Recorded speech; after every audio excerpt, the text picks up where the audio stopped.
Invest 91W, binabantayan na ngayon. Posibleng mabuo bilang susunod na bagyo sa mga susunod na araw. Posibleng epekto nito sa Pilipinas, alamin. Magandang araw Pilipinas, ito ang Pilipinas Weather ngayon. Narito nating update sa panahon. Kung bago ka lang sa ating channel, please like, share, and subscribe para lagi kang updated sa panahon. Salamat sa iyong suporta. Mga kababayan, ngayong araw ng Biyernes, May 1 na po tayo. Pumasok na naman tayo sa unang araw ng buwan ng Mayo. Narito na ang update sa lagay ng panahon dito sa loob at labas ng ating bansa. Mga kababayan, tinitingnan natin ngayon ang iba't ibang tropical wave sa kanlurang bahagi ng Pacific. Ang pinaka nagbibigay pansin ngayon ay ang Invest 91W na matatagpuan sa timog at silangan ng Guam. Samantala, may isa pang hiwalay na tropical wave na papunta sa Yap at Palau Island. Ipagpapatuloy natin ang pagbabantay dahil maaring magdulot ito ng mas maraming pag-ulan sa katimugang bahagi ng Pilipinas sa pagtatapos ng linggong ito. Mga kababayan, tingnan natin ang tropical wave na nasa timog ng Guam. Ito ay tinatawag nating Invest 91W. Bagamat may matinding konsentrasyon na ng ulap, hindi pa ito organisado. Ibig sabihin, wala pa itong malinaw na sentro ayon sa mga modelo tulad ng Global Forecast System o GFS, European Center Mid-Range Weather Forecast o ECMWF at ang Google DeepMind. May potensyal na itong maging isang tropical storm sa mga susunod na araw.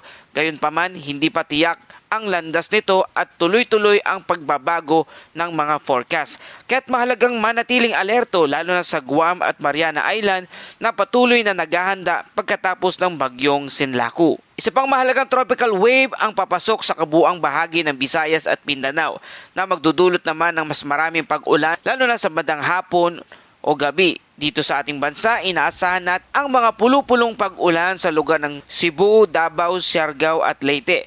Kaya manatiling handa sa posibleng pagbaha na maranasan sa mga lugar na iyan. Sa kabilang banda, sa hilagang bahagi ng Luzon, magpapatuloy ang mainit ngunit bahagyang maulap na panahon.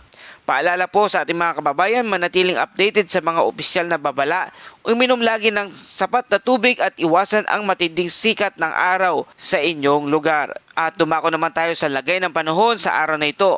Patuloy na nakakaapekto ang easterlies o ang mainit na mahalumigmig na hangin nagmumula sa karagatang Pasipiko na siyang nagdadala ng pag-ulan sa ilang bahagi ng silangan ng Pilipinas. Ngayong araw, sa forecast weather condition, inaasahan ang maulap na kalangitan na may kalat-kalat na pag-ulan at pagkulog at pagkidlat sa Eastern Visayas, Caraga at Davao Oriental.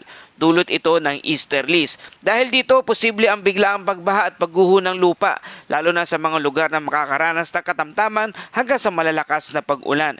Kaya pinapayuhan ng ating mga kababayan sa mga nasabing lugar na manatiling alerto at mag-ingat. Samantala, sa Metro Manila at sa nalalabing bahagi ng bansa, makakaranas ng bahagyang maulap hanggang maulap na kalangitan na may panakanakang pag-ulan o thunderstorm, lalo na pagsapit ng hapon o gabi. Bagamat hindi inaasahan ang malawakang sama ng panahon sa mga lugar na ito, maaari pa ring magkaroon ng localized thunderstorm na posibleng magdulot ng flash flood at landslide, partikular sa mga mabababang lugar at kabundukan.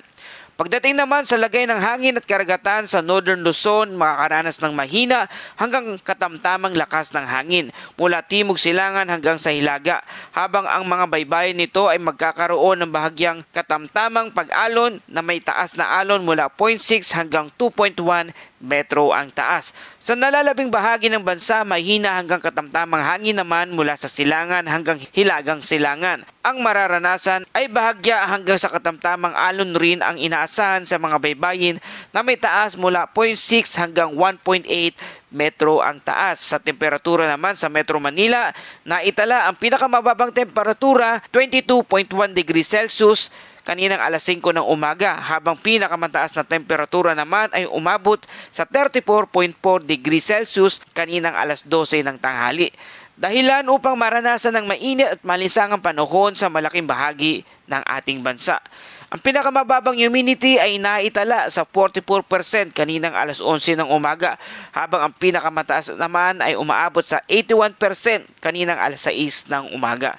At para naman sa astronomical information sa Metro Manila, ang pagsikat ng araw mamayang alas 5:34 ng umaga, habang paglubog naman ng araw ay mamayang alas 6:13 ng gabi. Sa kabuuan, asahan ng mainit at balisangan ng panahon sa malaking bahagi ng bansa, ngunit mag-ingat pa rin sa mga thunderstorm lalo na sa Eastern Visayas, Caraga at Davao Oriental dahil sa posibilidad ng malalakas na pagbuhos ng ulan na maaring magdulot ng pagbaha o pagguho ng lupa.